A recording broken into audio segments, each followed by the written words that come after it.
Lily Collins earned an Emmy nomination for the hit series Emily in Paris. The actress and producer now stars in a thriller. It's called Windfall. Collins plays the wife of tech billionaire Jesse Plemons, and they walk into a robbery at their vacation home. The robber is played by Jason Segel. He tries to get to know the couple.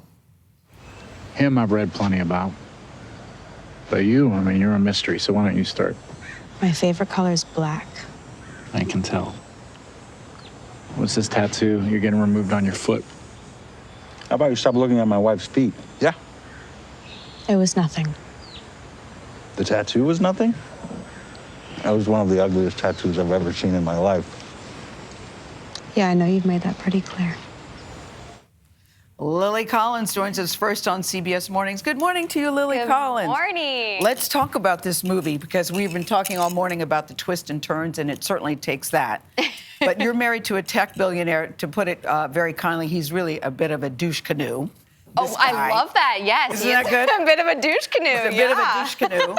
And in the credits, when the credits are ending, nobody has a name. You're called wife. Mm-hmm. He's called CEO. Yes. And Jason Segel, who was funny to see him playing a bad guy, is called nobody. Right. What was the decision-making process not to give any of the characters a name? Well, it's a human trait to associate certain empathy or sympathy or just personal connection to somebody when they have a name, and we wanted an audience not to have that personal connection right away and to really feel as though they are just these singular characters. There's only, 3 of us in most of the movie, and so everyone is flawed. Everyone has their reasons and choices that they made that got them to where they ended up, and to add a name adds an added element of human connection that we didn't want the audience to have. It's a label of how they are perceived during the movie. Exactly. Now, your character is involved in a very dark and twisted end. I won't give anything away. It's so hard not to. Your character is somewhat underestimated throughout this film. Yes, that's a good way to put it. What was it like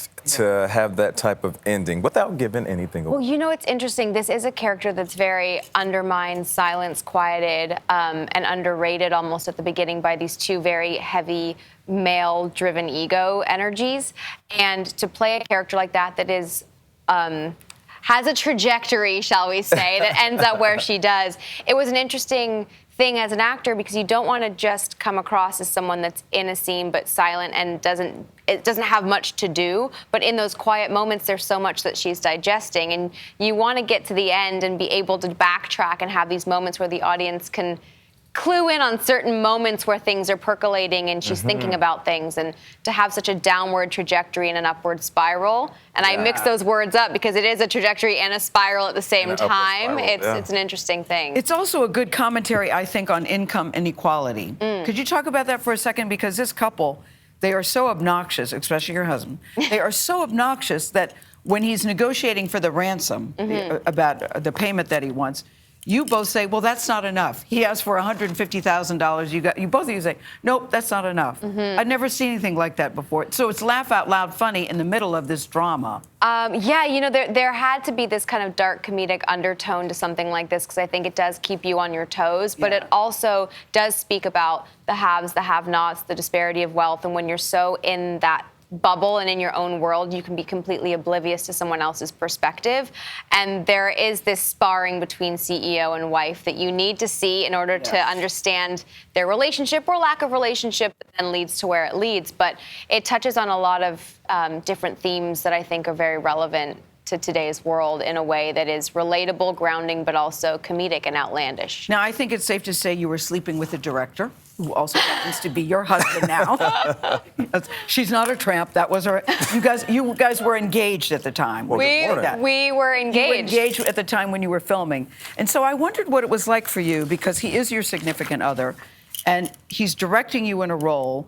Were you able to separate, this is my partner, my significant other, and this is my director? That's a good question. Weirdly, yeah. Really? There were moments when I forgot that we were together because the way in which he directs, he's such a communicative and collaborative director that is all about how the actor feels and grounding it in truth, and someone that you feel very safe with, an environment where you're the most vulnerable. And that's what you want in a life partner, and it is what you want as an actor and your director. And he treats everyone the same. And there were very few of us in the cast, and so we all had a very intimate, collaborative experience that sometimes I would forget that it was my Charlie as opposed to just Charlie, my director. And it was so fun. Charlie did a good job. Yeah, no doubt about it. And you did a good job. Critics Thank are you. saying that this is one of your best performances. Thank you. What is it you. like to hear something like that? I honestly, I attest so much of it to Charlie. I mean, there's something very specific that he saw in all of us. We all play against type. But for me specifically, that he saw in me and that he got out of me that I haven't been able to do. As your Creatively believes director? in me sometimes maybe more than I believe in myself to get somewhere, which is like really, That's what a spouse should again, do. as a spouse and as a director, you want that person to say, no, you can do this, and to push you creatively. So I'm just really proud of all of us during the pandemic to do something like this course. as well. And it's not a pandemic movie. But Right. a lot of people know you, Lily, as Emily in Paris, of course. Ray Dawn, who does my makeup, because she watches you, and she says, when I watch her, it makes me want to fall in love and wear cute clothes and go to Paris. Keep in mind, Ray Dawn is happily married. But that's what you do for people. That role makes people dream and fantasize. And that What does the character mean to you? She means that. She's positivity. She's bright, bold, unapologetically herself. And I think at a time when we all needed laughter and levity more than ever, the show was able to provide a sense of escapism and smiles. And that's therapeutic in its own way and healing. And to be able to heal in a time when we needed it was a huge gift. We get 2 more seasons of it. Yes, 3 and 4. I know you're onto something when Saturday Night Live does a parody. What did you think when you saw that? Oh my God, my phone's never blown up so much. When Peyton Manning did that skit, Yes. I think more people acknowledge that didn't know the show than I've ever experienced. Did you ever think that you would be recognized by like the #1? And I was like, no. That's when you know you made it. I was like, oh my God, wearing a French beret? Why not? Why not? So great. Congratulations. Thank you so much. And our best to Charlie. Tell him. Yeah. Thank Well you. done. Well Thank done. you. Well done. Lily Collins is on the movie Windfall. You can see it right now on Netflix. And when I tell you there's a big twist at the end, there's several twists at the end. She's knockout in it. We'll be right back.